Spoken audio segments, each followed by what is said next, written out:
iyadoo galabta bilaaban doono tartanka xirfadmaal una dhexeeya 8 kooxood garoonka ciyaarsame degmada Ibraahim Koodbuur ee magaalada Hargeysa ayaa qaar ka mid ah macallimiinta ka qayb galaysa tartanka xirfadmaal waxay u warameen malcab.com waxaana yiraahdeen waxaan halkan ka soo dhaweynayaa tartanka xirfadmaal anoo ku hadlaya magaca ciyaarsame academy ahna tababaraha ciyaarsame ahna martigeliyaasha koobka xirfadmaal hadii aan warbixin yar kooban ka bixiyo horta academy ciyaarsame waxa weeyaan akademigu horeeyay laga aasaaso magaalada Hargeysa waxaan ku faraxsanahay inaan helno akademiyada kale iyo kooxo kale oo aan la tartano waxaan halkan uga mahadcelinayaa gudoomiyaha tartanka soo agaasimay Cabdiraxmaan Saciid oo aan leeyahay jazakallahu khayr ilaahay meel khayr qabtaa ku siiyo sidoo kale waxaan u mahadnaqayaa dhammaan macallimiinta tartankan xirfadmaal League 2020 ka soo qayb galay aniga iyo 7 macallimiin kanaba 8 guud waan u mahadcelinayaa sidoo kale waxaan mahadnaqayaa qaybta malcab.com ka qayb qaadanaya tartankan anigoo u taagan macalinka buuma waxaan halkan ka ballan qaadayaa haddii kooxdeeda laga badiyo iyo haddii ay badiyaanba inay ku qanci doonaan natiijada ciyaarta ka dambeysa oo tartanku uu ahaado tartan sidii kooxaha caalamka marka laga badiyana aad gacan qaadaysaan oo aad saaxiibka hambalyeynayso adiguna marka aad badiso guusha qaadanayso guuliga guuldarana iyo barabaraba garoonka loo imaadaa aniga magacaygu Cabdiraxmaan Axmed Siyaad ahna macalinka kooxda Abu City Academy waxaan halka uga mahadnaqayaa marka hore gudoomiyaha xirfadmaal Liga Cabdiraxmaan Saciid aan la yaadiyo dad ugu maasantay tartanka noo suuragelisay noo qabsamo waxaan kala halkan uga mahadnaqayaa dhammaan macallimiinta iyo kooxaha ka qayb galaya tartankan waxaan halkan diyaar ka cadeynaa inaan diyaar u nahay hadii aan guuleysanana waan ku mahadnaqanaa hadii la guuleystayna raalibankana waan hambalyeynaa insha Allah macallin Shucayb Ismaaciil qaybtiid waxaan ahay macalinka kooxda Anshax Academy marka ugu horeysa Ilaahay baan u mahadnaqayaa subxaanahu wa ta'aala marka xigana waxaan u mahadnaqayaa gudoomiyaha Cabdi Saciid barnaamijkan quruxda badan runtii soo qaban qaabiyay runtii haddaan ibn aadamka loo mahadnaqina Ilaahayna loo mahadnaqi maayo النبي صلى الله عليه وسلم لا يشكر الله من لا يشكر الناس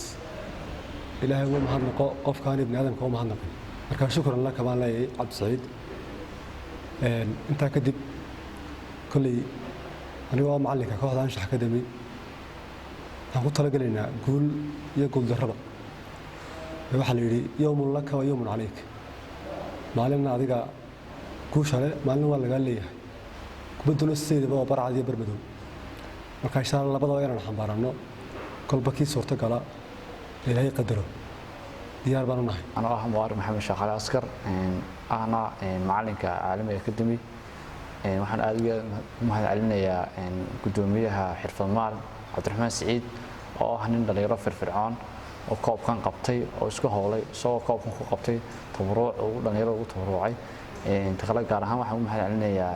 gaar ah macallimiinta dhammaan tartanka ka soo qayb galay sida sharafta lagu soo qayb galay takala waxaan aad ugu dardaaraya macallimiinta inay akhlaaqda ciyaartooyda ay wataan akhlaaqda kula dardaamaan oo ciyaartooy akhlaaq iyo kubad fiican la yimaada ay keenaan garoonka magacaygu waa Steve Qayb Xaashi ana ku hadlay magaca Academiga Biodiversity Academy koobkan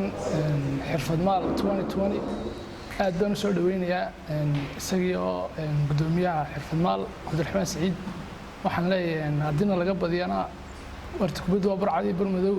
hadina laga badiyo kuwii qaataanay adaan badiyana waan qaadanaa insha Allah waxaan karoon halkan aad iyo aad uga salaamayaa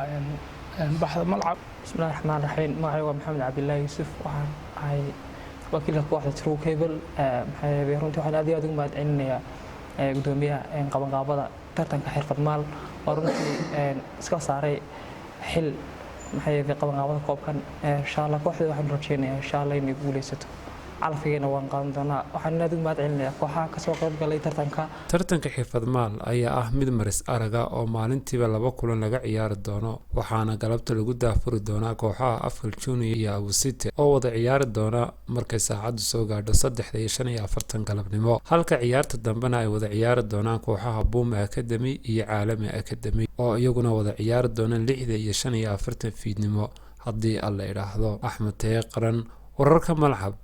magaalada Hargeysa muwaadin cashuurtu waa waajib qaran diilmadeeduna waa dambi qaran muwaadin bixi cashuurta si aanu helno caafimaad tayo leh muwaadin bixi cashuurta si aanu helno waxbarasho tayo leh muwaadin bixi cashuurta si laynagu dhiso wadooyin tayo leh muwaadin soo bixi cashuurta si aanu helno amni buuxa muwaadin soo bixi cashuurta si aanu helno ciyaar xidhiidha muwaadin bixi cashuurta si aanu helno garoomo tayo leh cashuurtu waa waajib qaran diidmadeeduna waa dembi qaran